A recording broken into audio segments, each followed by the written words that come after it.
അങ്ങനെ ഫോൺ തോണ്ടിയിരുന്നപ്പോൾ കുറച്ച് strawberry chocolate videos ഒക്കെ കണ്ടിട്ട് പിന്നെ നമ്മുടെ ഇൻസ്റ്റാ ഫീഡ് ഫുൾ നോക്കുന്നിടത്തൊക്കെ ഇത് കേട്ടോ. അപ്പൊ പിന്നെ ക്രേവിങ്സ് ആയി. ജസ്റ്റ് ചോക്ലേറ്റും കുറച്ച് ഫ്രഷ് സ്ട്രോബെറീസും ഉണ്ടെങ്കിൽ നമുക്ക് വീട്ടിൽ തന്നെ ഉണ്ടാക്കി എടുക്കാവുന്നേ ഉള്ളൂ. പക്ഷെ കഫേയിലൊക്കെ ഭയങ്കര റേറ്റ് ആട്ടോ, 400-500 ഒക്കെ ആട്ടോ. ഈ ലെക്സ് ബൗളെന്നും ചോക്കോബെറീസ് എന്നൊക്കെ പറഞ്ഞിട്ട് കാണുന്ന ആ ഐറ്റം തന്നെ നമുക്ക് കുറച്ച് ഫ്രഷ് സ്ട്രോബെറീസും കുറച്ച് ചോക്ലേറ്റും കിട്ടിയാൽ നമുക്കിത് ഉണ്ടാക്കാം കേട്ടോ. ഞാൻ ഡയറി മിൽക്കാണ് കൂടുതൽ യൂസ് ചെയ്യണത്. അതിന്റെ പ്ലെയിൻ ആകുമ്പോഴാട്ടോ ടേസ്റ്റ്.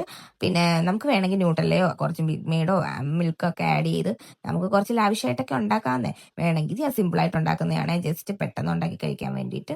അതാ വലിയ സ്ട്രോബെറീസ് ആണ്. അതിന്റെ ലീഫും സ്റ്റെമ്മും ഒക്കെ കാണുമ്പോൾ അറിയാം നല്ല ഫ്രഷ് ആണെന്ന് കേട്ടോ. ഇപ്പൊ സീസൺ ആണല്ലോ. എനിക്ക് 100 rupees കേട്ടോ ഒരു ബോക്സിന്. പിന്നെ ചോക്ലേറ്റ് 20 rupeesന്റെ ഡയറി മിൽക്ക് കേട്ടോ ഞാൻ യൂസ് ചെയ്യുന്നത്. ഒരു 3-4 എടുത്തിട്ടുണ്ട് കേട്ടോ. അപ്പൊ ടോട്ടൽ കൂടിപ്പോയാൽ 150 അല്ലെങ്കിൽ ഒരു 160 ആ റേഞ്ചിൽ നിൽക്കും കേട്ടോ. നമ്മൾ ഹാഫ് പ്രൈസ് മാർക്കറ്റിലെ, അതായത് ഹാഫ് പ്രൈസ് കേട്ടോ കഫേയിലേക്ക്. പിന്നെ നമുക്കെങ്കിൽ പിന്നെ വീട്ടിലുണ്ടാക്കി കഴിച്ചാൽ പോരും. പിന്നെ എന്തായാലും മിൽക്ക് മെയ്ഡൊക്കെ ഉണ്ടെങ്കിൽ വേണമെങ്കിൽ കുറച്ച് മിൽക്ക് മെയ്ഡോ മിൽക്കൊക്കെ ആഡ് ചെയ്ത് കൊടുക്കാം കേട്ടോ. ഞാനിവിടെ സിമ്പിൾ ആയിട്ടോ ഉണ്ടാക്കണേ. അത്യാവശ്യം വലിയ സ്ട്രോബെറീസ് ആയിരുന്നു, എന്നാൽ നല്ല മധുരമൊക്കെ ഉണ്ട് കേട്ടോ. പിന്നെ വലിയ സ്ട്രോബെറീസ് ആയിട്ട് നമുക്ക് ഡിപ്പ് ചെയ്യേണ്ടി, അതുകൊണ്ട് ഞാൻ കുറച്ച് ചോക്ലേറ്റ് അല്ലേ യൂസ് ചെയ്യുന്നു. അതുകൊണ്ട് നമുക്ക് കുഞ്ഞു കുഞ്ഞു പീസായിട്ട് ഡിപ്പ് ചെയ്യാന്ന് വിചാരിച്ചു. അല്ലെങ്കിൽ നമുക്ക് ഹോൾ സ്ട്രോബെറി എടുത്തിട്ട് ആ സെച്ച് നമുക്ക് ഡിപ്പ് ചെയ്ത് എടുക്കാം കേട്ടോ. ഇതാ ഞാൻ ചോക്ലേറ്റ് ഉണ്ടല്ലോ, നമുക്ക് ഓവന് വെച്ചിട്ട് പെട്ടെന്ന് മെൽറ്റ് ചെയ്തിട്ട് എടുക്കാന്ന് വിചാരിച്ച്. റൂം ടെമ്പറേച്ചർ വെച്ചാൽ മതി ഇന്നേ. പക്ഷേ ടൈമില്ല.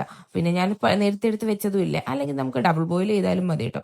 ഓവനൊന്നും ഇല്ലെങ്കിൽ ഈ കൺസിസ്റ്റൻസി കിട്ടണം. അതായത് നമ്മുടെ ചോക്ലേറ്റ് ഡിപ്പ് ആവണം, അത്ര തന്നെ. അധികം ചോക്ലേറ്റ് ഇല്ല, വീഡിയോയിലായതുകൊണ്ട് തോന്നുന്നതായിരിക്കും കേട്ടോ.